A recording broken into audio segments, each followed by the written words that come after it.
Hello, I'm Wendy Wilson, and I'd like to welcome you to another edition of Realizing Potential.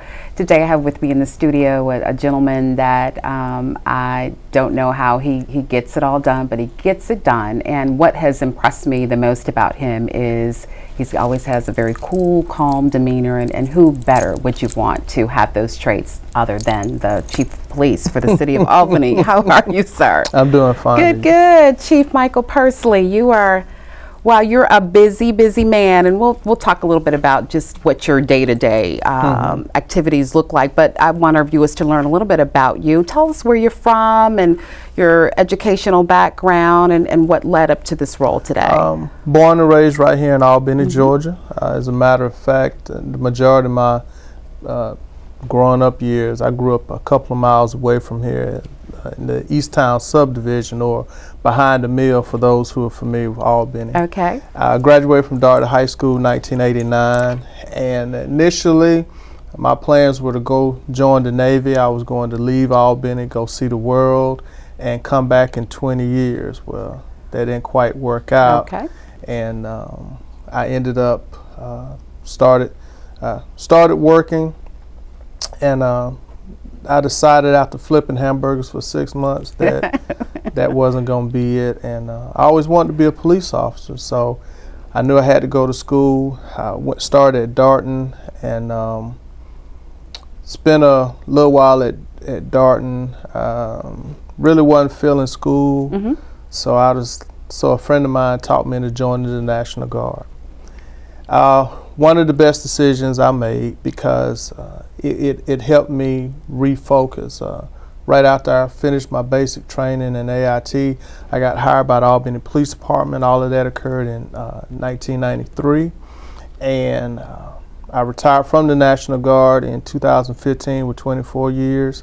And I retired from the, I'm still with the police department right now. I have 23 and a half years. And during that time, I've started out getting my associate's degree, and I've had my master's degree in criminal justice.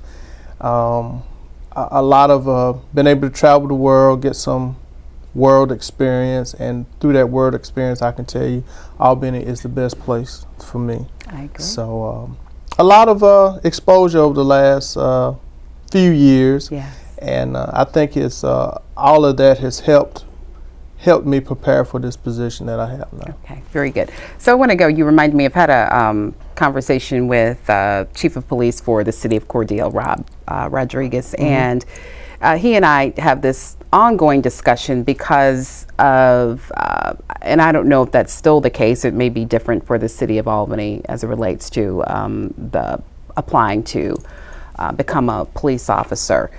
The credentials or the educational background that you need. So he's saying that he's always trying to educate the personnel there that it's important to pursue a higher education degree because of the skills that it affords you to help you to be able to engage with the constituents and the people that you serve. What are your thoughts on that? Because you may not, and I don't know, share with the viewers, do you have to have a college degree? And if so, to serve as a police officer, and how has it benefited you? You don't have to have a college degree to serve. However, once you get into the law enforcement field, if you want to move into different areas, if you want to advance your career, it would be very helpful. The biggest thing I would tell you about having a college education is it helps develop your critical thinking skills, because as a police officer, when you're out there on the streets, you have a few seconds to make some very crucial decisions, right. and everything that we deal with is not the high liability, the pursuits, the shootings, and I mean we deal with a lot of everyday issues, and you are expected to solve that problem. Right. So with having a degree, the thought process behind it is you worked on your research skills, you worked on your critical thinking, you kind of have a wider viewpoint of the world and a wider viewpoint of life in general, because you're going to run into a very a variety of situations on a daily basis. Now, as you stay in law enforcement and you have gained some experience, you may want to go at the state level or federal level, and if you do, then majority of those agencies require a 4-year degree. Or if you want to progress to the upper echelons of law enforcement, you're going to need, at a minimum, a 4-year degree. But the more education that you have, the better of a critical thinker you are, and you just have you can diversify your background. Sure. Yeah. Before we started, we were just kind of laying out what our discussion was going to be, and you said something, or my question to you was, I wanted you to start thinking about what are some of those characteristics and traits that you, in your perceptions and your experiences, do you think benefit and serve in the role of being an officer? And then I didn't share with you at the time, one of the things that I was reminded of, and as a child, and this is critical in terms of what I saw in terms of the 70s, and that there was the image of the police officer. You all were known as officer friendly. Do you remember? I'm older than you are, so but I don't know if you remember that. And you would always see him walking the beat and speaking to everyone and helping everyone, and that was implanted in my mind. Now, again, that was the marketing and promotional piece of it as well, and that's how they wanted people to receive them. That has so evolved over the years, and you all oftentimes get a bad rap because of a few, and that is applicable to any industry. Yes. So speak to what we see socially as it relates to the image of the police officer today. What are your thoughts on that? It has changed, but then once again, if you are anyone who's a criminal justice practitioner, through history, you will see that law enforcement has not always been a positive image. Right. If you go back, even you go back to the days of slavery, law enforcement was the ones that's who you had slave patrols. Sure. And anytime there was some kind of civil unrest, disorder, you brought in law enforcement to calm it. Well, the image of law enforcement with the officer friendly was, it's kind of that's that community-oriented policing concept, when actuality, as a public servant, you are, whichever field of work you work in, but if it's in public service arena, you're supposed to have a customer-friendly, customer-type, atmosphere. But when it comes to law enforcement, the image of a police officer is, if you're in need of help, this is who you can go to. This person can help guide you, direct you in your path. Well, because you have different dynamics across the United States, and the social changes that we've seen in the past, I can definitely tell you in the past 4 years, but really the social change that the United States has taken in the past 15 years, what police were used for has really changed, and we were on the cusp of the community-oriented policing when I came in law enforcement back in the early 90s, and then when 2001 happened, 9/11 happened in 2001, we went to a homeland security aspect to where we need to harden ourselves. So now, and in the midst of hardening ourselves, and plus for fighting two wars, just the use of law enforcement has changed. So now we're at a point to where, how do we see law enforcement? Well, I can tell you is that you still need to see your law enforcement as that a public resource that you can help. Some people have a distrust of law enforcement. Some people just have a distrust of authority. It doesn't matter. Good point. Good period. Point. But those who have a distrust of authority will be the ones who will most likely, I don't trust the police, don't want them around, they're all crooked, but then they haven't had any reaction. But then on my side of it, being, as I mentioned about a practitioner, everyone has to understand that the police is the community and the community is the police. So the image that we need to portray is that person who you go to church with, that person you went to school with, that person who's lives in the same neighborhood, may be a police officer. Sure. And, you know, we have feelings, we go through things, but our main job is to, you know, help others in times of need. So it's the image of just want everybody to understand. But at one point I do want to make, and it kind of went off, but I want to come back, is that the police, the law enforcement doesn't solve all of everyone's problems. We're here to help. Now, if your child is not going to school and you call the police, I don't really know what to tell you other than, you know, how can I help you make your child go to school? And I'm hoping that's just a hypothetical. Do you get those phone calls? Every time school rolls around, we're going to get those calls. My child won't go to school, so they call the police.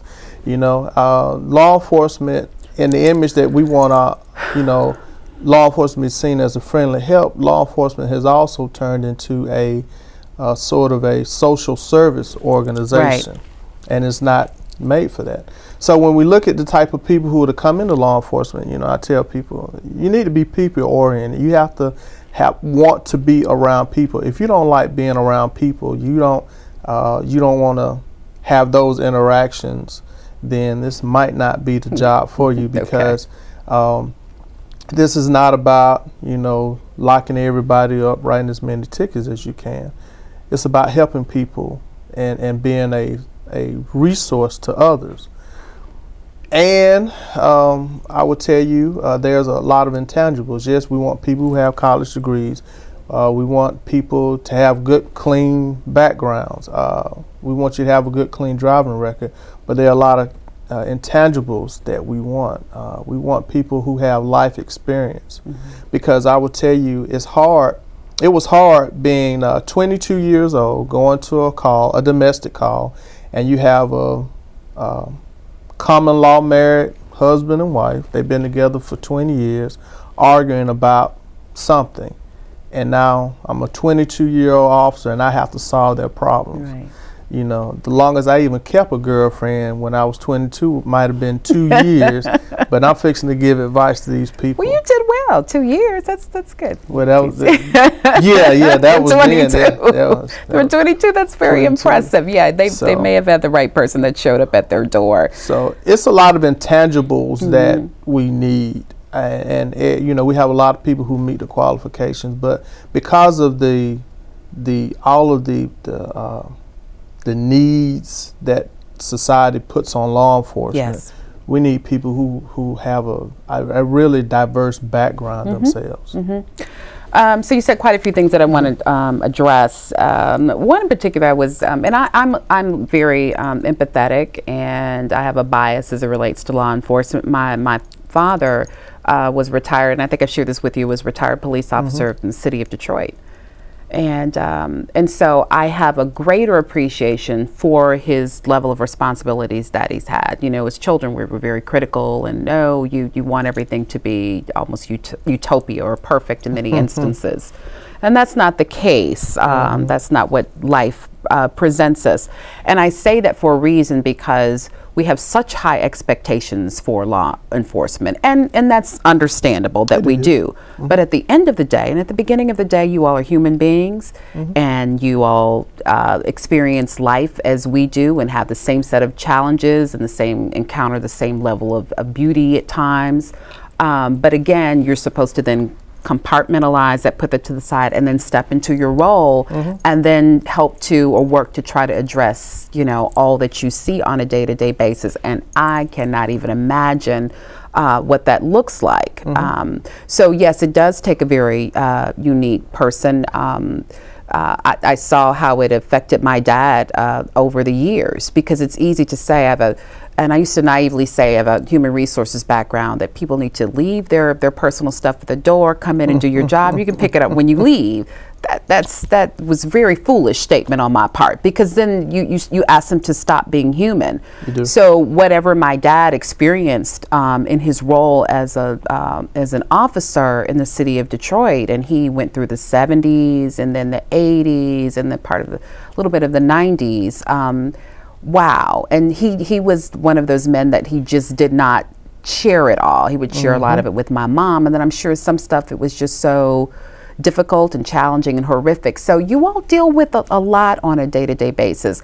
My assessment is that you all oftentimes get a bad rap, particularly as it relates to the last maybe 10 to 15 years that we talked about, because of the intrusion, if you will, of technology. That's been very good and bad. So we see all of the negative on a day-to-day basis. We can go to any social media site and then hit that, and then that conditioning takes place that all of you all are bad and not there to help. So you all deal with an awful lot on a day-to-day basis. We do. Yeah. But you're up for it, though.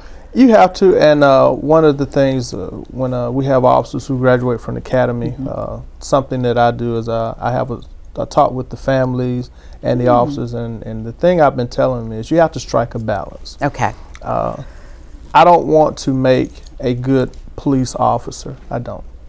I want to help them become better people. If we help them become better people, I get a good police officer. Their children get a better parent. Their spouse gets a better husband or wife. The family members get a better family and friend. We have to find a way to make sure that our officers, including myself, that we're balanced mentally, emotionally, physically, and spiritually.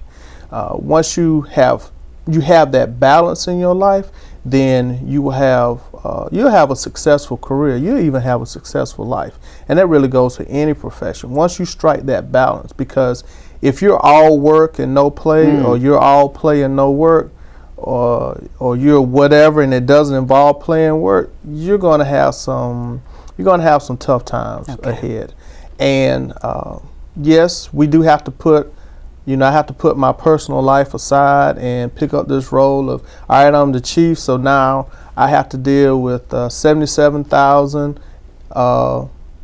people's problems, 55 square miles of problems, and then at the end of the day, okay, now I can go, well, it doesn't work like that. So I have to balance my personal life with my professional life and make sure things are just even keel. Okay.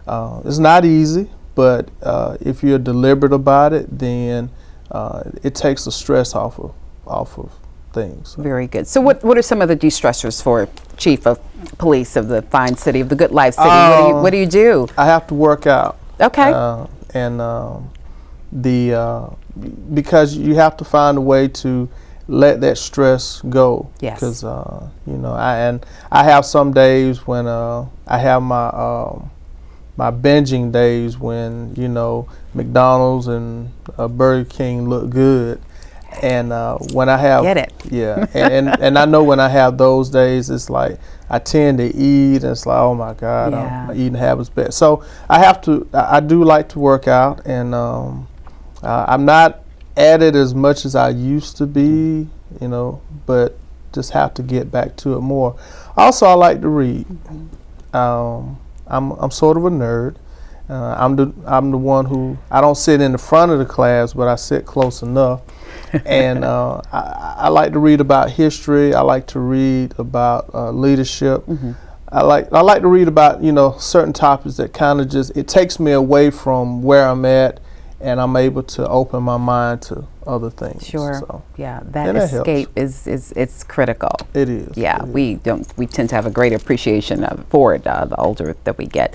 So I need to know. I gave you a little homework assignment. So if you're hosting a dinner party, and you have the opportunity to invite 3 very special and unique people that our audience may be familiar with, or maybe not. Who would those 3 individuals be, and what would be the topics of discussion, and why did you select them?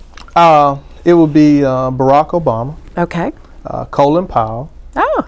And the third person, I kind of went back and forth, but the third person is a shocker. His name is Tom Carden. He's the general of the Georgia Army National Guard. Okay. One of my mentors growing up.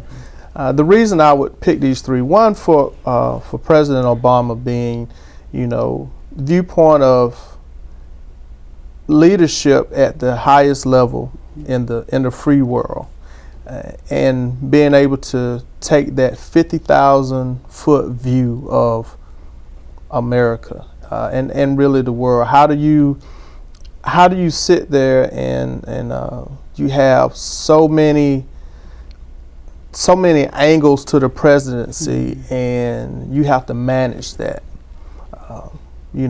and really, what are some lessons learned from political career? Now, I don't want to go into politics. I'm not trying to go into politics, but just from that angle of, relationships or communication with others, and the image, his perception of image as being a black man who's president.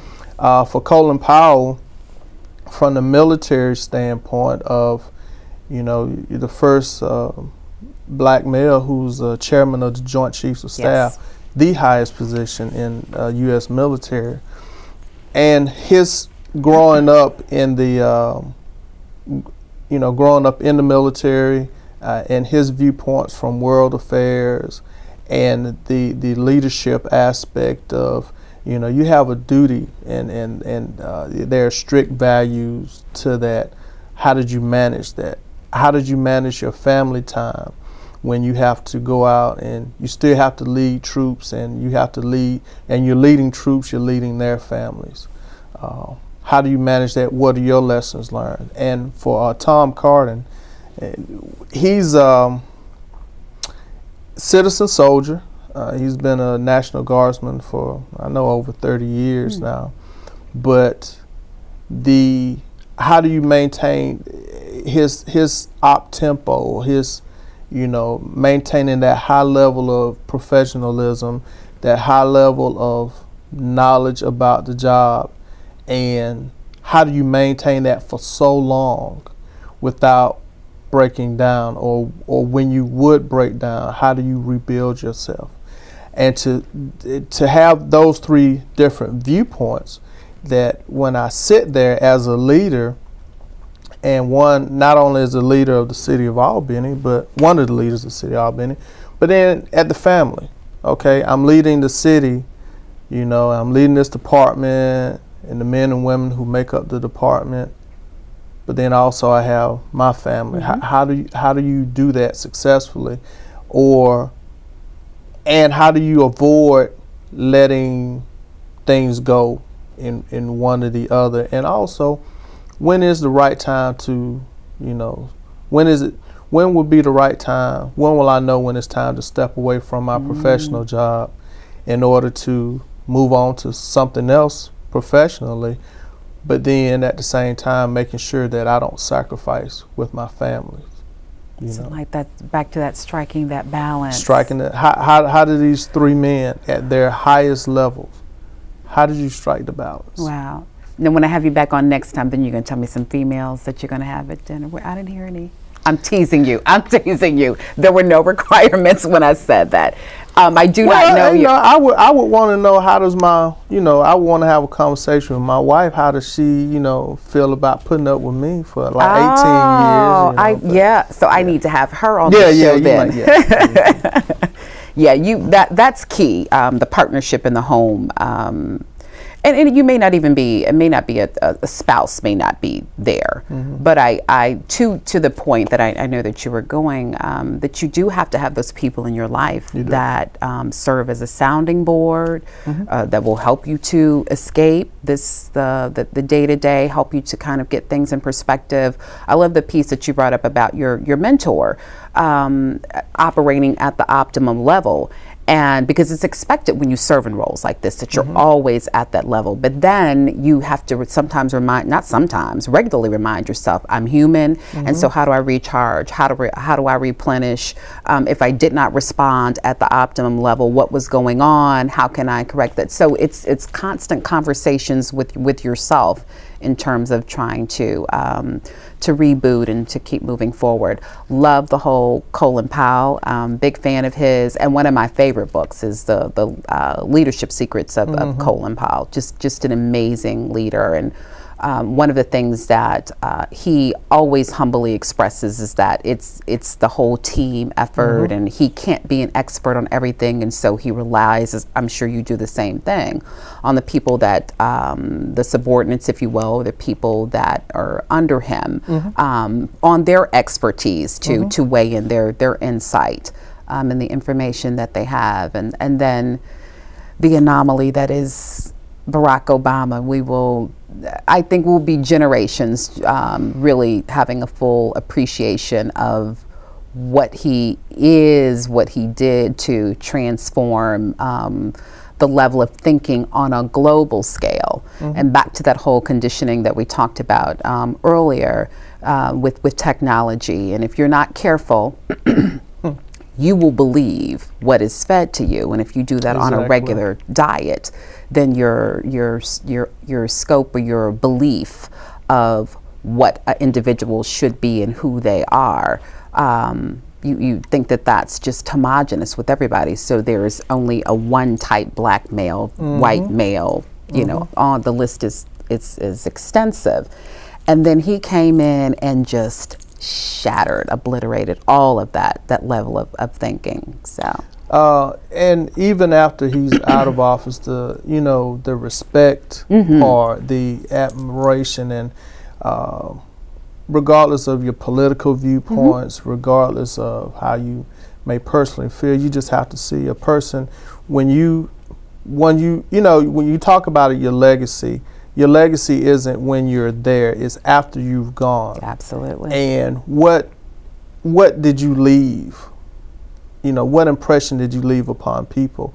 And today, and I would even say this for all black males, and we should strive to find that person who has respect. People respect them because of who they are, their character, their actions, and not to say that, he's perfect, right? But when you look at the image, it's like, when I walk away, I want people to be able to say, I respect him. He was humble. He was kind to people, and he carried himself, privately and out and publicly. He carried himself in a professional, respectable manner that all men, especially black men, that that's how I want people. I don't want to be like him. Right. I just want those qualities that I see.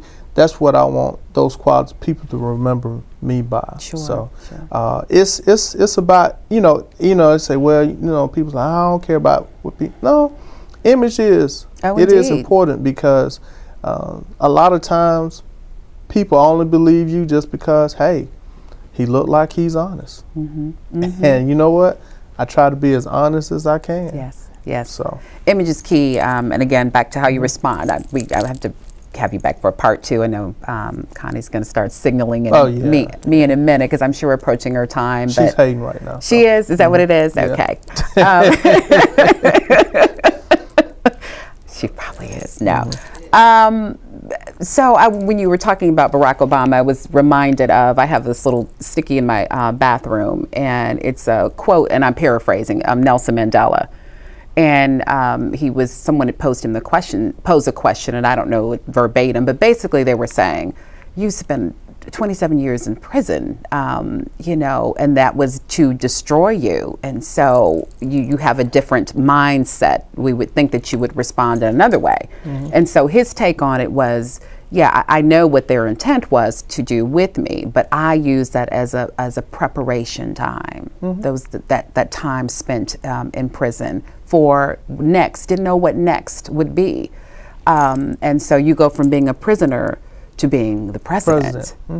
So again, that whole, you have to regularly, constantly evaluate and shift your thinking. So to the point of Barack Obama, as wonderful as that achievement and that accomplishment was, we cannot even imagine or fathom what he had to deal with and the emotional toll that level of responsibility leading up to those 8 years, what he had to, then deal with. I understand that the whole Secret Service and the threats had never, I remember reading that, never, there has been yet a president or even a candidate that had to have that level of security because of who he is as a black man. Yeah. Exactly. Yeah. So exactly. We could go on and on and on, but the city of Albany has so many great jewels within its crown. And we are now this week, when this aired, we've seen a lot of difficult moments. I had somebody check on me the other day. I kept getting a lot of texts because we had something horrific to happen on the block that I live on, East Albertson, this week. And so they were checking on me, and I said, yeah, I'm doing fine. It was a lot to see all the blue flashing lights the other night. Didn't know what was going on. But it was also, it provided many lessons that it doesn't matter the community, that unfortunate situations and circumstances can happen anywhere. Okay. So the person's response was that the city of Albany is in need of a big hug. And I said, yeah, I would agree. I would agree. But we're no different than any other city. We're humans, we have challenges, and we have to just move on. So in saying that, I was reminded of, I saw you earlier this week. They were, WLB was doing, had a little clip of you when you were responding to, we had made some statistic in terms of how we are viewed on a national scale and the socioeconomic status. And, it is what it is. But I responded to your take on it. And that was, it's how are we going to respond to this? And so we can, wallow in it and, the misfortunes that come our way, wear it like a salve or ointment, or we can shift our thinking. And so let's focus on the great things that we do, and then how are we then going to propel or advance all of the phenomenal things that do take place on a daily basis. So I thank you for that outstanding the display of leadership that you demonstrate on a regular basis. And Chief, thank you so much for joining me for this edition of Realizing Potential. I'm going to let you go and complete the rest of your day and get ready to start enjoying your weekend. But thank you for all that you do on a regular basis and what you continue to demonstrate. My pleasure. Viewers, thank you so much for joining me for this edition of Realizing Potential. I'm Wendy Wilson, and I will see you next time.